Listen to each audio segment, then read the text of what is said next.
लेने चूना बड़े बड़े होते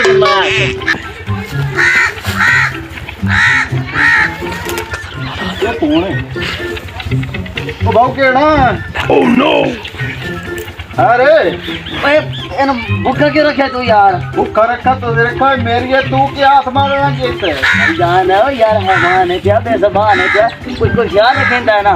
यार रखेंदा पठेंदी तंगी टक्कर पाऊंदा तो पर सारे साढ़ जन लोगों से तू बड़ा आ जाए मार तार बकरियां दे सके हाथ फेर लग गई यार। अच्छा अच्छा नाराज ना हो मेरे बिना, ओ मेरे होंदा तैਨੂੰ टेंशन के पठेंदी और मैं चला के लावा मैं तो केड़ दिया लगदा मैं नहीं देना तेरे हाथ में बकरी और मैं लावे ना तो कोई नहीं, मैं अपना वैसा छाए खिला वैसा छाए हां भाई तू तो बंदा तो केड़ दिया लगदा झाड़ता तू लायक लगा बंदे तो बात है।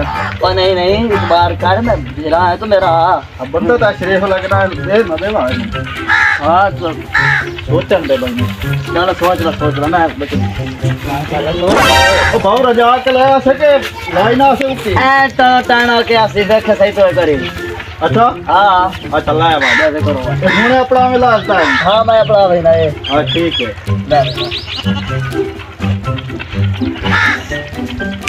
अपनी जमीन पे ये तो सारे पत्ते कटे हुए ना। अच्छा और डोर देखो है कोई नहीं कुछ है तो थोड़े बार है ना दो तरह मैं चलो यार सदका जा रही है। हां ठीक है रजा के हुने से किलो तबान वने मैं काम चले टेंशन के ला गया मैं खाए बार वैसा। हां ठीक है ले भाई कमाई का नहीं तेन का अच्छा सादे होने इसका अदरक भाई को ना बकरी तेल दो वे ऐसे जाके देना। अस्सलाम वालेकुम। वालेकुम सलाम और बकरी ना डरा जो ओह नो आप ठीक हो? अल्लाह मिलकर तू सुना तबीयत से ठीक है? ओ बस ठीक है तू सुना नहीं आया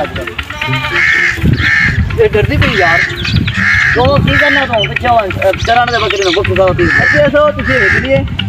हाँ जी वेतन तेरे बताया चेक करो फिर चेक कर दे ये डरती बड़ी शहर है और यार नहीं मटियर का अच्छा यार ना सब देनी है 10 गल करो मुकाओ बस यार तू अपना भरा बंदा 15,000 तेरे वास्ते 15 हो नो चीज है भाई चीज है नहीं यार यकीन करो 12,000 देनी 12 हाँ 15 मैं क्या सी 12 तू चलो यार कोई गल नहीं 13.5 की तेरी हो गई यार 13.5 की हाँ तो यार ठीक है फिर ये पैसे मैं उठा के साइड पे ओके ओह नो ठीक हो गया अब पैसे हो गया। हाँ पैसे हो गया तेरा ठीक है वाह चाहिए हाँ बस वाह पैसे ना बस ठीक है वाह क्या रखे था ओह नो कितना रखे ना रजाई रखे ए लगदा बंदा बकरी को नहीं अपना आ गया लगदा मेरे नाल फराड हो गया ओए दाड़े हो